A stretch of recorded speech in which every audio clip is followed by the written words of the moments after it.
And the French government wants the rich to help pay more to help the sagging economy. So it has now passed a millionaire tax. While the French's president introduced this idea, plans to sign it into law. Zain Asher is joining us from the New York Stock Exchange to talk about the latest version of this, because this became popular when you had the French actor Gerard Depardieu says, you know, I don't want to pay this. I'm getting out of here and becoming a Russian citizen instead.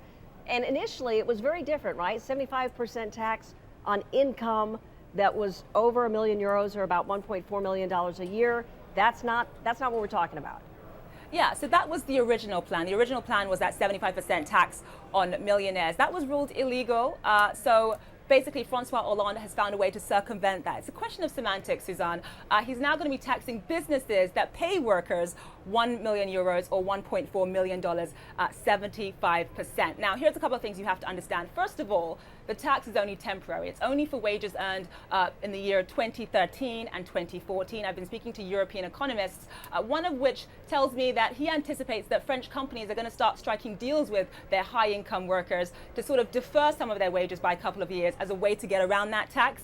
Another thing you have to understand is that there is some protections in there for small businesses. So even though it is a 75% tax, it's a huge amount, it cannot exceed 5% of the company's revenue. So that's important to remember as well. But yes, there is this whole controversy that if you're rich and you live in France, you know, you are in a sense under siege. But France's president, Francois Hollande, is basically saying that he's just trying to get the rich to pay their fair share. So you look at France's economy, it's basically fallen down a 5-year flight of steps in terms of the recession. It is healing, but unemployment is still 11%. It has a lot of catching up to do with Germany. So this is Hollande's way of trying to get the rich to pay their fair share. That's what he says. Yeah, Suzanne? I can imagine the backlash from the businesses that are going to follow.